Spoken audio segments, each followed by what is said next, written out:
Hello বন্ধুরা, আমার Kolkata two north সিকিমের পার্ট 2 চলে এসছে। আমি ফার্স্ট পার্টে দেখিয়েছিলাম চন্দননগর থেকে কৃষ্ণনগর।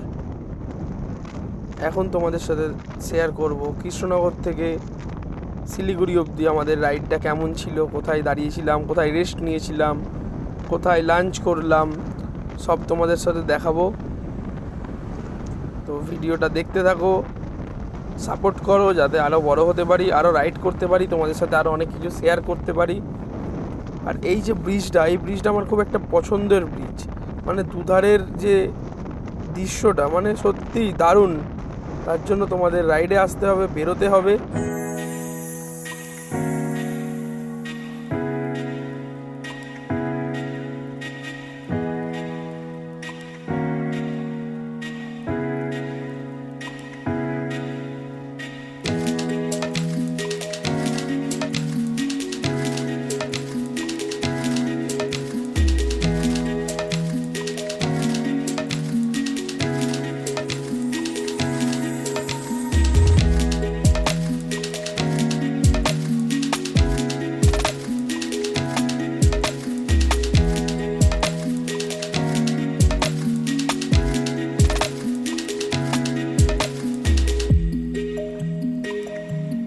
এটা হলো বহরমপুর বাইপাস।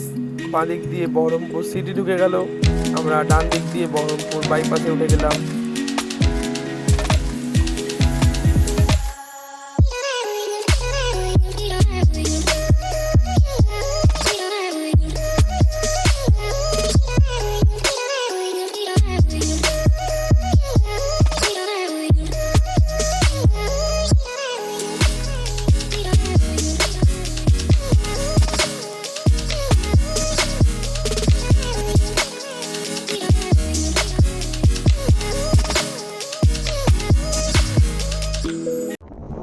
এই যে চলে এসছি আমরা পাপ্পু ধাবা। তোমাদের নতুন করে বলার আর কিছু নেই, সবাই জানো।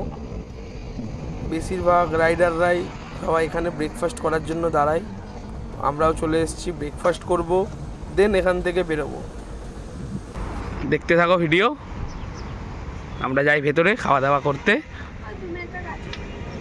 আমরা ব্রেকফাস্ট নিয়ে নিয়েছি, রুটি, আলু ভুজিয়া, আচার আর ডিম ভুজিয়া এখনো হয়নি, ডিম ভুজিয়া দিচ্ছে।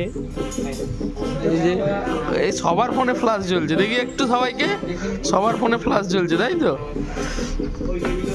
সবাই ভিডিও করতে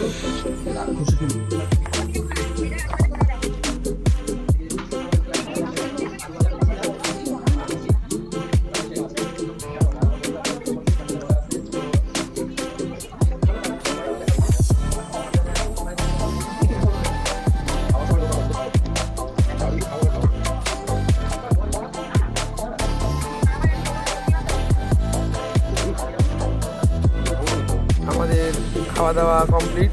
এবার আমরা এখান থেকে বেরোবো শিলিগুড়ির দিকে। তার মধ্যেই এক দাদার সাথে দেখা হলো। দাদার বাড়ি হলো শিলিগুড়ি, কিন্তু দাদা থাকে কলকাতা। দাদাকে আমি আমাদের চন্দননগর বাইকার্সের স্টিকার দিয়ে দিলাম। দাদা সুন্দর করে তার নিজের বাইকে স্টিকারটা লাগিয়ে নিল।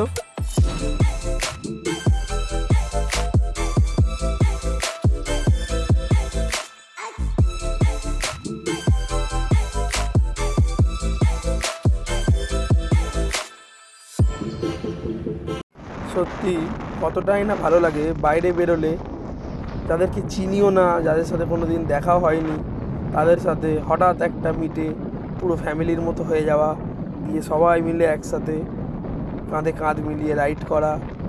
মানে সত্যি এইগুলো খুব সুন্দর ব্যাপার। এগুলো রাস্তায় না বেরোলে একদমই বোঝা যায় না। বন্ধুরা, তোমাদেরকেও বলছি, তোমরা যত পারো ঘোরো, রাইড করো, একদম পুরো জীবনটাকে এনজয় করো।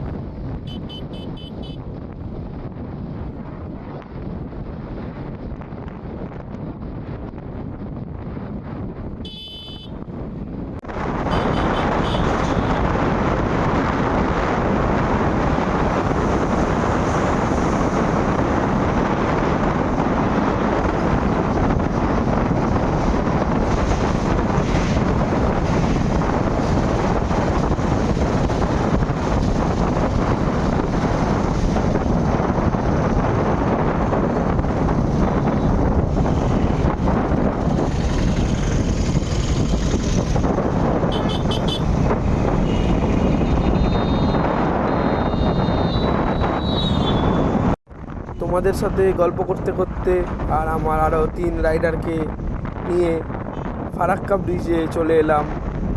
ওই যে নতুন একটা ব্রিজ হচ্ছে, ওই ব্রিজটা দিয়ে আমরা হয়তো আর কিছুদিন পর হয়তো ওই ব্রিজটা ওপেন হবে, ওই ব্রিজ দিয়ে আমরা যাওয়া আসা করতে পারবো। এই ব্রিজটাতে প্রচণ্ড জাম লাগে, এই দেখো বাঁদিকে দেখো জাম লেগে আসে। কপালটা খুবই ভালো, একটুখানি জাম পেয়েছি, তারপরে সামনে পুরো রাস্তা ফাঁকা, তাহলে আমরা টান টান বেরিয়ে যেতে পারবো। ফারাক্কা পার করে আমরা রায়গঞ্জের কাছাকাছিই চলে এসেছি। তো খুব জোর জল তেষ্টা পেয়েছিল, আমরা আখের রস দেখে দাঁড়াই, এখন আমরা আখের রস খাবো। আর আমাদের এফজেড গাড়িতে একটু সমস্যা হচ্ছিল, ওই যে দাদার এফজেড গাড়িতে পেছনের ব্রেকটা ফলস হচ্ছে, লাগছে না। তো আমরা সামনে কোনো শোরুম দেখে ব্রেকটা ঠিক করিয়ে তারপর আবার শিলিগুড়ির দিকে রওনা দেব। আমরা এখন আছি ইটাহার, এখানে একটা সার্ভিস সেন্টার আছে, ওই সামনের কাট আউট দিয়ে অপোজিট লেনে যেতে হবে, ওই শোরুমেই যাব, তারপর ওখানে গাড়িটা সার্ভিস করাবো, দেখবো কেন পেছনের ব্রেকটা লাগছে না। হঠাৎ করে এরকম প্রবলেম, জানিও না আমাদের গাড়িটার কাজ করাতে কতক্ষণ সময় লাগবে, শোরুমে না যাওয়া অবধি বুঝতেও পারছি না কতক্ষণ সময় লাগবে। তো এখন শোরুমে যাই, তারপর দেখি কতক্ষণ টাইম লাগে। তো এই যে কাট আউট নিয়ে আমরা ইয়ামাহার সার্ভিস সেন্টারে চলে এসেছি। তো ভেতরে যাব, গিয়ে দাদাদের জিজ্ঞেস করব যে গাড়ির কাজটা করতে পারবে কিনা তারা, আশা করি হয়ে যাবে, অনেক বড়ই শোরুম। তো গাড়িটা নিয়ে আসার সাথে সাথেই দাদারা গাড়িটা খুলতে শুরু করে দেয়। দাদারা গাড়িটা দেখে বলল ঘন্টা 2 সময় লাগবে। তো আমি দাদাদের জিজ্ঞেস করলাম পাশে ধাবা আছে কি না। তো পাশের ধাবাতে গিয়ে আমরা এখন লাঞ্চ করব, আর এদিকে 2 ঘন্টার মধ্যে গাড়িটাও হয়ে যাবে, তারপর আমরা আবার রাইড শুরু করব। হঠাৎ করে এরকম প্রবলেম, পায়ে ব্রেক ছাড়া তো রাইড করা যায় না, তাই জন্য এটা ইম্পর্টেন্ট জিনিস। এই যে ইটাহার ঠিক ইয়ামাহা শোরুমের পাশেই এই যে ধাবা অ্যান্ড ফ্যামিলি রেস্টুরেন্ট, এখানে আমরা লাঞ্চ করব।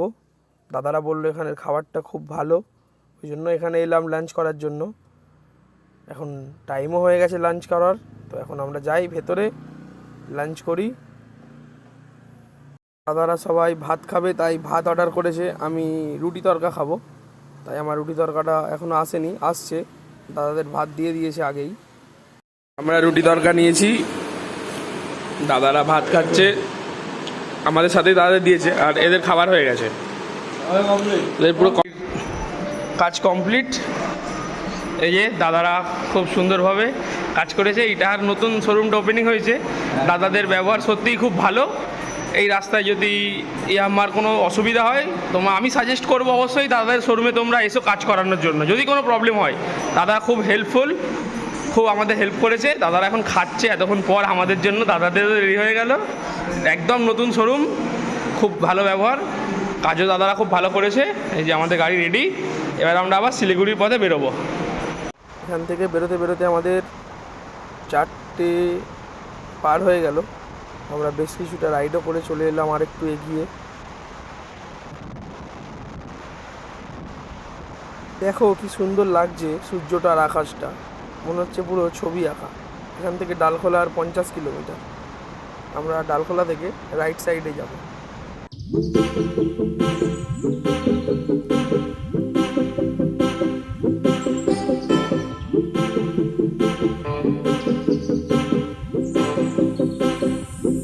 আমরা ডালখোলা চলে এসেছি, ডালখোলা ব্রিজ যে তলা থেকে ডান দিকে উঠে গেলাম আর একটা হাইওয়েতে।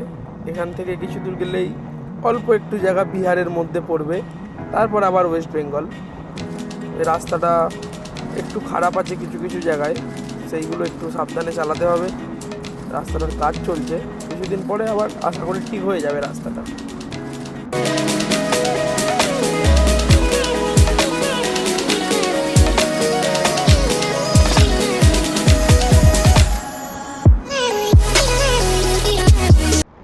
শিলিগুড়ির কাছাকাছি আমরা চলে এসেছি। শিলিগুড়ি ঢোকার আগে ওই যে সামনেটাতে দেখা যাচ্ছে একটা চেকপোস্ট পড়ে, আমরা এই চেকপোস্ট থেকে সোজা চলে যাব শিলিগুড়ি টাউনের দিকে।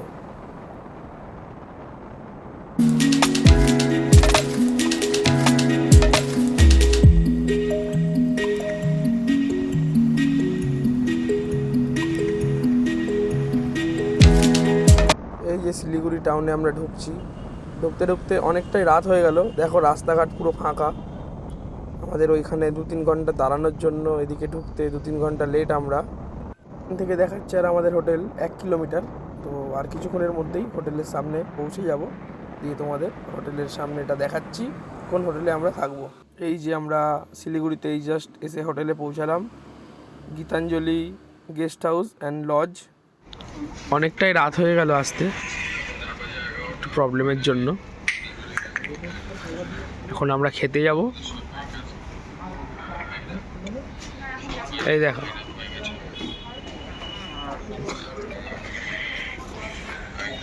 সঞ্জয়দা পুরো ড্রেস চেঞ্জ করে ফ্রেশ হয়ে নিয়েছে মনে হচ্ছে। দাদা অবস্থা কি এত রাত হলে ঢুকতে? সঞ্জয়দার পিলিয়ানের অবস্থা? পিলিয়ানের ঘুম পেয়েছে। কথা, বউদের সেবা তো বাড়িতেও করতে হয়, রাস্তায় আসলে শান্তি নেই। এদের সেবা করতে করতে এখন 11টা বাজে। দিদি তোমার কন্ডিশন? সব ঠিক আছে, খালি কোমর থেকে পা অবধি ব্যথা। আমি তো নাচবো। তোমার কন্ডিশন এই দেখো, বলছে নাচবে। আজকে এইটুকুই, দেখা হচ্ছে আবার 3 নম্বর পার্টে। ভিডিওটা ভালো লাগলে like, comment, subscribe and share করে দিও। Tata, good night.